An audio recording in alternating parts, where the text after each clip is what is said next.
ಪಾಕ್ಗೆ ಒಂದರ ಮೇಲೊಂದು ಆಘಾತ. ಈ ಕೂಡಲೇ ನಿಮ್ಮಲ್ಲಿರುವ ಪಾಕಿಗಳನ್ನು ಹೊರಹಾಕಿ. ಕೇಂದ್ರದ ಆದೇಶದ ಕುರಿತು ವಿಷ್ಣು ದೇವಸಾಯಿ ಏನಂದ್ರು? ಸಿಎಂಗಳಿಗೆ ಅಮಿತ್ ಶಾ ಹೇಳಿದ್ದೇನು? ಭಯೋತ್ಪಾದಕರನ್ನ ಬಿಟ್ಟು ಪಹಲ್ಗಾಮ್ ದಾಳಿ ನಡೆಸಿರುವ ಪಾಕಿಸ್ತಾನಕ್ಕೆ ಭಾರತ ಒಂದೊಂದರಂತೆ ಹೊಡೆತ ನೀಡುತ್ತಿದ್ದು, ಇದೀಗ ಎಲ್ಲ ಪಾಕಿಸ್ತಾನಿಗಳು ದೇಶ ತೊರೆಯುವ ನಿಟ್ಟಿನಲ್ಲಿ ಕೇಂದ್ರ ಸರ್ಕಾರ ಸೂಚಿಸಿದೆ. ಅಲ್ಲದೆ ಈ ಕುರಿತು ಕೇಂದ್ರ ಗೃಹ ಸಚಿವ ಅಮಿತ್ ಶಾ ದೇಶದ ಎಲ್ಲ ರಾಜ್ಯಗಳ ಮುಖ್ಯಮಂತ್ರಿಗಳಿಗೆ ಸೂಚಿಸಿದ್ದಾರೆ.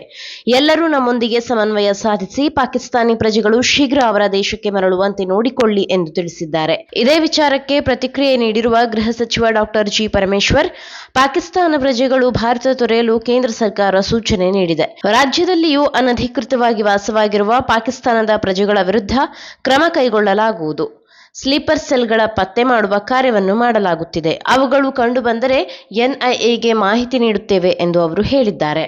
27 ಲಾಸ್ಟ್ ಡೇಟ್.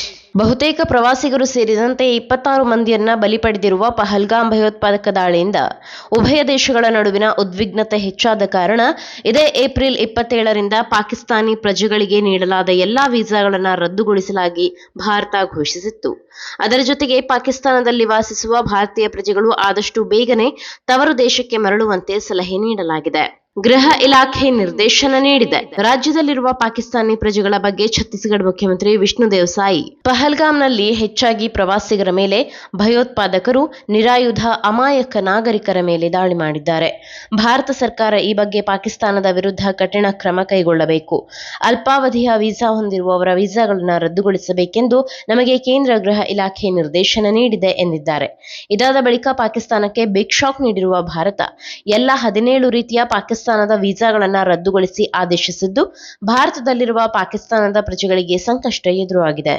ಎಲ್ಲಾ ವೀಸಾಗಳು ರದ್ದು. ಅಲ್ಲದೆ ಪಾಕಿಗಳಿಗೆ ಭಾರತ ನೀಡಿರುವ ಎಲ್ಲಾ ಮಾನ್ಯತೆ ಪಡೆದಿರುವ ವೀಸಾಗಳು ಏಪ್ರಿಲ್ 27ರಿಂದ ಅಮಾನ್ಯಗೊಳ್ಳಲಿದೆ. ವೈದ್ಯಕೀಯ ವೀಸಾಗಳು ಏಪ್ರಿಲ್ 29ರ ತನಕವಷ್ಟೇ ಮಾನ್ಯವಾಗಿರುತ್ತದೆ. ಗುರುವಾರವಷ್ಟೇ ಭಾರತವು ಪಾಕಿಸ್ತಾನಿಗಳಿಗೆ ನೀಡಲಾಗಿದ್ದ ಸಾರ್ಕ್ ವೀಸಾವನ್ನ ರದ್ದುಗೊಳಿಸಿತ್ತು. ಇನ್ನು ಪಹಲ್ಗಾಮ್ ಘಟನೆ ಹಿನ್ನೆಲೆ ಪಾಕ್ ಸರ್ಕಾರದ ಅಧಿಕೃತ ಎಕ್ಸ್ ಖಾತೆಯನ್ನು ಭಾರತದಲ್ಲಿ ನಿರ್ಬಂಧಿಸಲಾಗಿದೆ.